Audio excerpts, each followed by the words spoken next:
Hello and welcome to the weekly recap. As always, I'm Christopher Lee, your captain for this weekly recap, and I am joined by my fellow captain Megan. And I'd like to welcome to our new weekly recap captain, someone that needs no introduction, Conversion Well's very own Shannon Nelson. I love this show. It gets better uh, every season. for sure. Thank you, thank you. All right, let's get things started with this week's PMAs. All right, first off, from Myra. PMA to the trade desk and front desk DDS team. Short Pump Family Dentistry had their best month with 55 butts in the chair. This was due to the great optimizations made by Leah and the front desk DDS team, converting those leads truly amazing. You know what I'm gonna do for this, for the recap? I'm gonna get some the club, foghorns, just like just like for like the whole PMA. It'll be amazing. Please do. Oh my gosh. Yes. Ba ba ba Please. ba ba. It'll be But great. but also but also warn me so I can take off my earphones. All right. Also, PMA to Judith for always going above and beyond and taking on any project that Shannon throws at her. It makes her so happy to see her continue to grow and aspire to be the Webflow queen. Awesome, awesome. And following that up, we have a PMA from Diego DLR. Huge PMA to Manny and Leah. I just had an amazing call with Sanjay. His exact response was, "Whatever strategy you guys are doing, keep doing it." One of his practices was hit bad by recent weather in Texas and has been under construction for over a month. But he said the one practice that was doing marketing for Pass Miles is keeping him and his staff afloat, no layoffs. Things like this make me realize what an impact we have in our clients. That's absolutely amazing. And finally, another huge PMA to Leah for always crushing it and willing to jump in and always help. The PPC team is strong. All right. So with that, let's pass it off to Megan for some social media updates. All right. Good morning, everybody. To start us off this week, Google is adding some new tools to help people get more information from maps, including AR powered on screen directions and updated curbside pickup listings for businesses. As part of this update, Google's adding new on screen directions through an AR device display inside Google Maps itself, which will help guide users to where they're headed. The new option will give users more additional assistance in finding their way with visual indicators for directions, step by step. So Google says that this information is based on global localization, which uses AI to scan tens of billions of Street View images and understand your position and location. In this little bit from Google's product blog, quote, "Thanks to new advancements to help us understand the precise altitude and placement of objects inside a building, we are now able to bring live view to some of the trickiest to navigate places indoors, including airports, transit stations, and shopping malls. So if you're catching a plane or train, live view can help you find the nearest elevator and escalators, your gate, platform, baggage claim, check-in counters, ticket offices, restrooms, ATMs, and more." So in addition to this, Google's adding new weather and air pollution indicators to Google Map listings. The additional information will be provided by the weather company, airnow.gov, and the Central Pollution Board, giving more in-depth context on various elements within map displays. And which I thought this was pretty interesting. They're also looking to take in more environmental considerations with new eco-friendly travel listings to help people make more informed travel decisions based on CO2 usage and other factors. These are some pretty interesting additions with the AR update, in particular, providing another key element in the gradual shift towards more digital integration in our daily lives. And if it can help me get around the airport in one piece, I'll take it. But I guess my question is, does this seem like something you would actually use, or does it feel kind of invasive? Because I know when Google Maps keeps screaming at me about like making a turn when I've already arrived, I don't know if I need it yelling at me about like on foot directions at the mall. So I mean, personally, This for is me, like if you've ever been to the Atlanta airport, that thing is massive. And I'm like, where am I 100%. supposed to go? And so it's like, with something like this, if you can tell me exactly where I need to go, that'd be perfect. And And I know Google already has like an integration with the flights and where they are. If it could also update me on like, oh hey, so just FYI, your terminal is now this one instead, that would save me a lot of cardio from running back and forth across that airport. Exactly. 100%. And if I some way they totally could agree. implement this in IKEA, that'd be great too. Yes, that would be amazing. I always get lost trying to find the bathroom. So, all right. And so moving right along. Um, so it's not news to anyone here, but the app market is growing very fast. But a new App Annie consumer report shows it's growing at a faster rate than ever before. This new data reveals that consumers spent about $32 billion on in app purchases across iOS and Google Play globally in Q1 of this year. Excuse me. It's the biggest quarter since records gained. It's the biggest quarter since records began, and the figure is up about 40% on the same quarter for 2020. According to their report, TikTok is leading Facebook and Instagram in total app downloads worldwide. Of course, most people have already downloaded Facebook and Instagram, so these download stats in and of themselves are not necessarily indicative of usage. Looking at the monthly active user stats on the right of this image here, um, shows that Facebook is basically still dominant, but TikTok's continued rise really underlines its enduring popularity as it continues to gain more and more users each month. Along with download and usage stats, App Annie has shared some in depth insights into app spending, which highlights the massive impact that the COVID-19 lockdowns have had on commerce and the digital shopping shift in general, not just in the US, but globally. So while this may not necessarily impact our field in terms of like e-commerce and shopping, I did drop a link to the article that goes more in detail to the report. It's pretty interesting stuff to check out if you have the time. All right. And my last piece of news, there's a new report on Instagram engagement available from Social Insider this week. They've recently teamed up with Sked Social to analyze 102 million Instagram business posts, comparing their performance over time to get a sense of the latest engagement benchmarks in the app. So the research shows some pretty interesting insights. I included some of them here just very quickly. Instagram's overall engagement rate is now in line with the same rate from 2019, following a spike during the first half of 2020. That spike in engagement was more than likely caused by the pandemic and seems to have normalized and kind of smoothed out now. Carousel posts generate the most engagement, particularly from smaller accounts, which they have listed as under 5,000 followers. Short captions of 10 words or less generally work best, though longer captions of 30 words or more work better on video posts. And people are more likely to comment on video posts. But for larger accounts, which they have listed as more than 100,000 followers, people tend to tap on save for the image postings. And the average reach rate values are higher for carousel posts, and especially in the case of profiles with less than 5,000 followers.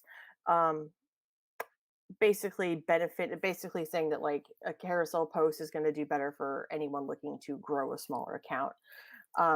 As usual, I dropped a link to the full report at the end of the slide deck, so feel free to check it out when you get a chance. It provides some really interesting insights on how to manage an Instagram account based specifically on audience size, reach, and the kind of growth you're looking for. This is really interesting because I think what also happened is obviously during the pandemic, social media use and consumption just skyrocketed. Mm-hmm. And from what it says on that first sentence there, it's probably now back to, if it's 2019, it's probably pre-COVID levels. Mm-hmm. Where we're not going through this like craziness of social media consumption. So that's really interesting to hear finally. Yeah, it's kind of, from everything I was looking at, they're saying that it's kind of flattened back out across most platforms, but specifically Instagram has flattened pretty much to pre-COVID levels. So cool. I thought that was pretty cool. Yep. Well, that's all I have. So I will pass the mic to Christopher Lee for technology. All right, thank you, Megan. Now let's take a look at what's going on in tech. Microsoft is attempting to purchase Discord and could potentially close on a deal this month. For those of you that might not know, Discord is a free voice, video, and text application. Uh, it's very similar to Slack, but more focused on gaming and various other internet communities.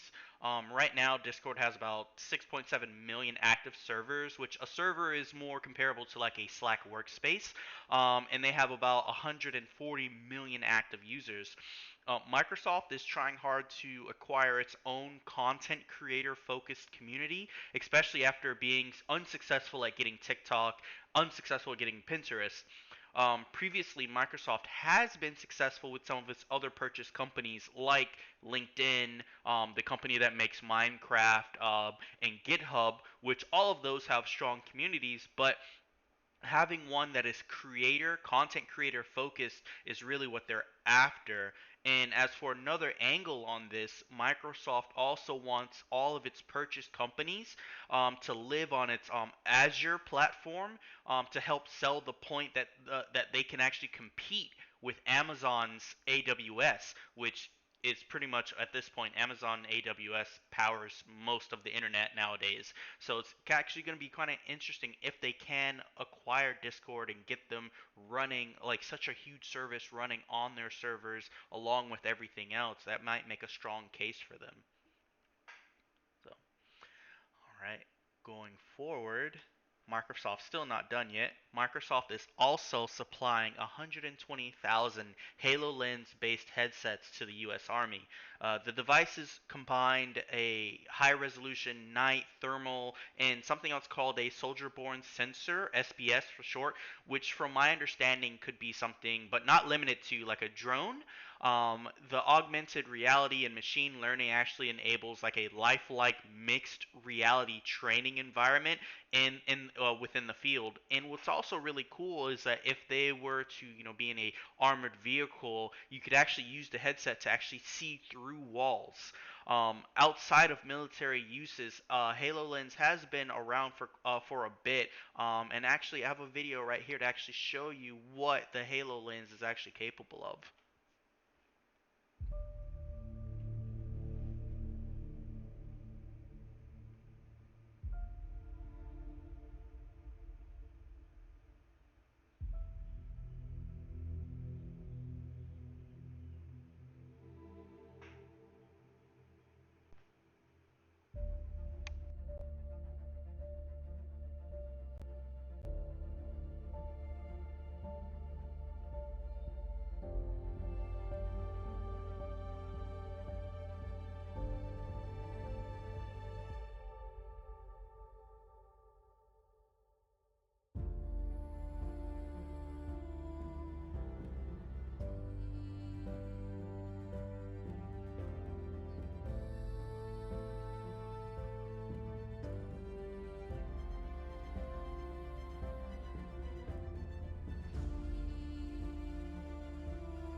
So very cool technology that they're putting out there, and this next part's a little bit of a like a tangent. There are rumors of Apple coming out with like Apple Glass.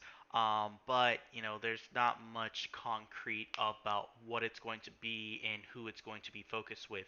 The HoloLens 2 is more focused towards businesses in that aspect, not necessarily consumers. So it'll be interesting what Apple does and how they present that to that. And finally, my last piece, this is something that came up recently that I don't actually have much information to, but very interesting. I wanted to bring it up. In Kyoto, some scientists are actually figuring out a way to actually regrow teeth in the body. So right now they're just testing it on small rodents and whatnot, and they're able to actually regrow those teeth. So it'll be interesting to if they actually ever get to a point where they actually try this on humans. So once they introduce more information about that, that'll be covered in one of the following weekly recaps. All right. With that, let's pass it over to Shannon for some culture updates.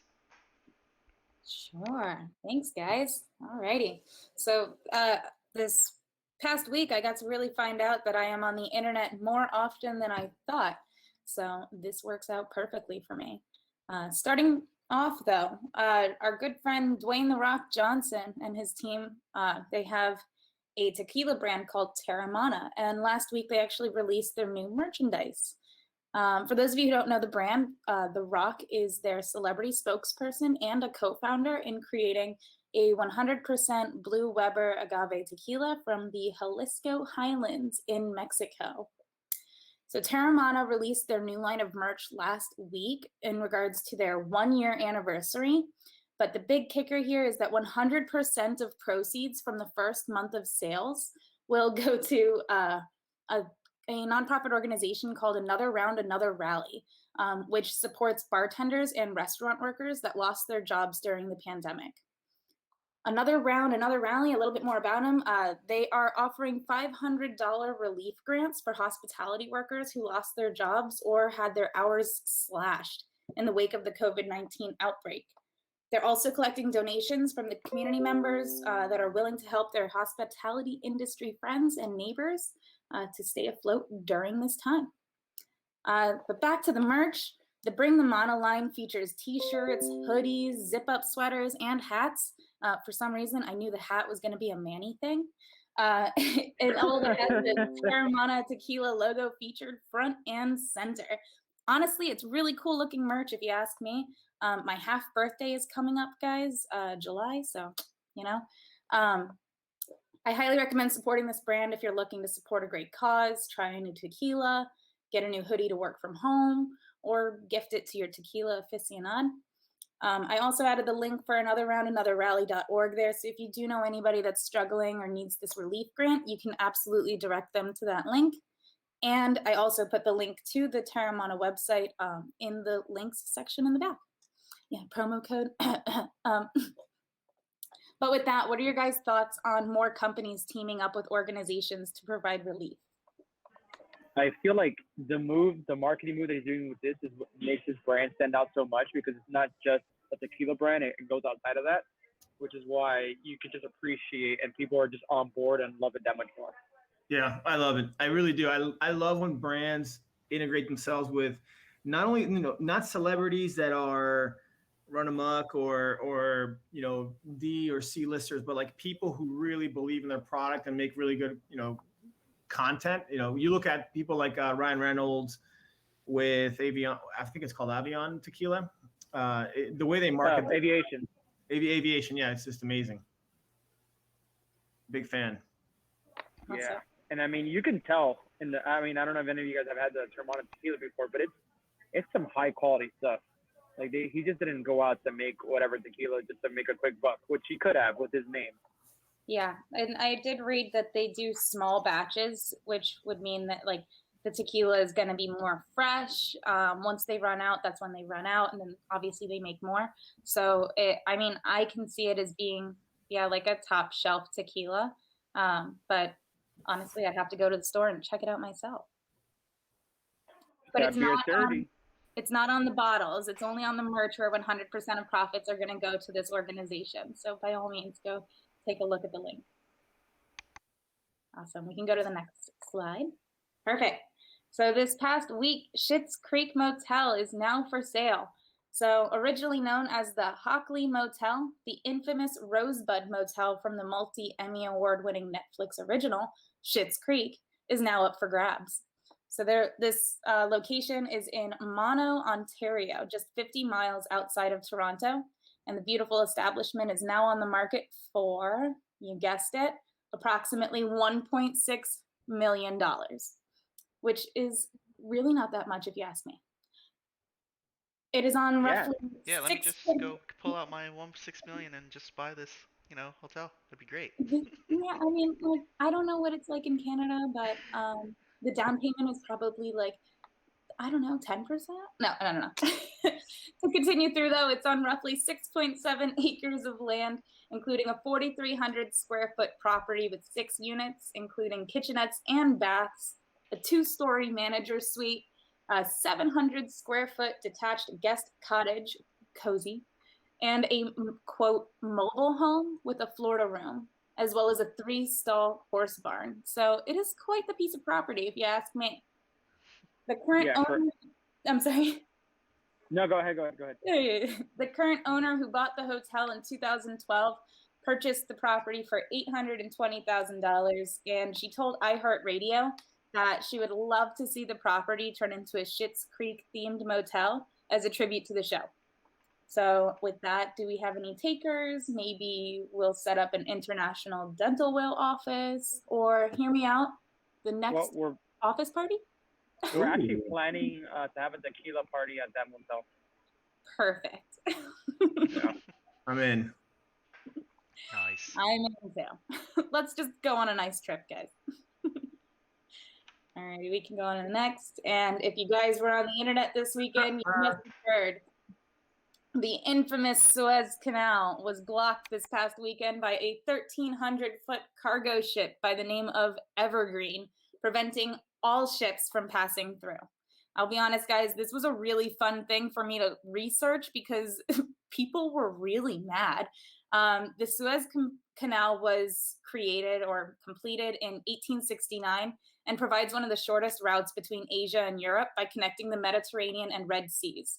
Approximately 80% of the world's trade travels by sea, and around 12% moves through the Suez Canal, mostly tankers transporting fossil gas and oil. In 2020 alone, approximately 19,000 ships passed through the canal, around 50 per day. That is until the Evergreen showed up. So the damages from the ship blocking the waterways came in at around $1 billion, which includes losses from transit fees, the cost of 6 days of tugboat activity, and damage to the canal from dredging.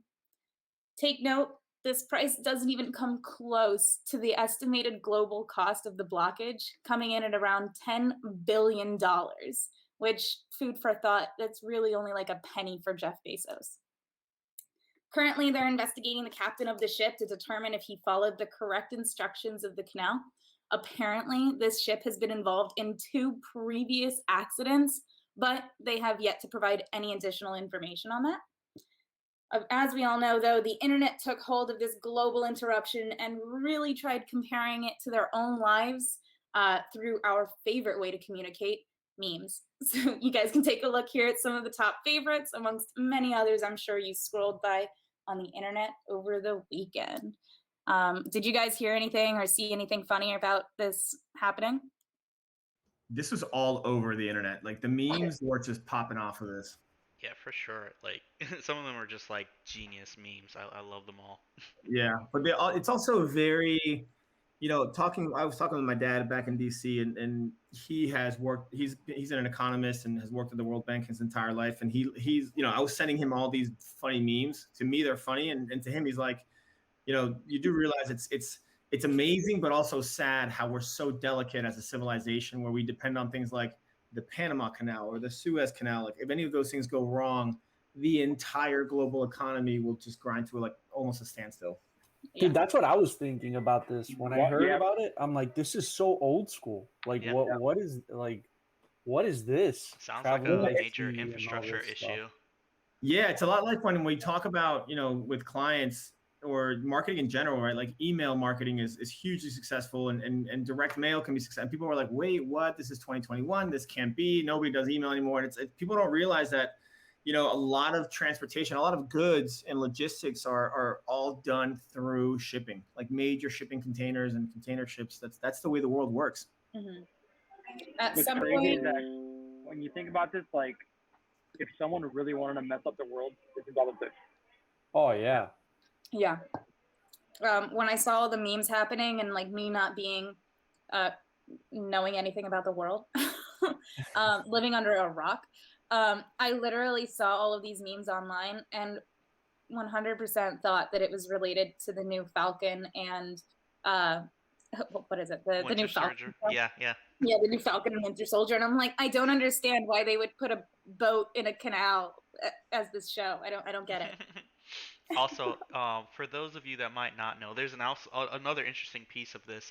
So, modders actually made an actual mod for this in the Microsoft Flight Simulator. So, if you turn on the Microsoft Flight Simulator and you fly to this area, you will actually see it blocked in the canal, and you'll see a bunch of other ships just waiting out in the ocean waiting to get in. So it's like it actually made it into their official simulator. So that's actually Yeah, I kind of saw funny that. about That was how hilarious. huge this is. Oh my goodness. Well, hopefully the world learned a lesson from this and the investigation will be upheld. What's up with the guy? Is he like is he fired? Oh no, that guy's excommunicado. Yeah, what happened? He's like famous, dude. That And that all I'm dude's hearing probably about is the sleeping with the ship. fishes by now. Oh my god. Yeah, somebody for sure off them after this. Yeah, I do not know. All right. Is That's this all the I same guy that did the thing at Fiat, Carlos? Oh man. Oh yeah, this is definitely a Fiat move. Yeah. It's the same guy. it is. It's the same guy. All right. Cool. So with that, Shannon, how about you tell us about your professional and personal? I'd Go love to. Shannon. I'd love to. So personal win this week. I kind of announced it before, but I found out that I'm more culturally knowledgeable about social media than I originally had thought. And my professional win this week was we completed and submitted billing earlier than ever before. Thank you to everyone. Nice, All right. nice, awesome. All right, with that, we have our upcoming holidays. So today is National Peanut Butter and Jelly Day. It would have been really awesome if we had the Peanut Butter and Jelly Day song playing in this slide, but you know, there's always next year. Tomorrow, rather, on the 4th, we got Easter. On the 5th, National Deep Dish Pizza Day. On the 7th, National Beer Day. Now, on the 8th, National Empanada Day. So, what this tells me so far, we're looking at a month of, just like food menus. That's just what this is. I love it. Love it. Love it. Love it. All right. Well, thank you for joining us on our weekly adventure. As always, you can find the slide deck and the recording on this in the CW library. Everyone, please enjoy the rest of your day, and we look forward to seeing you again next week.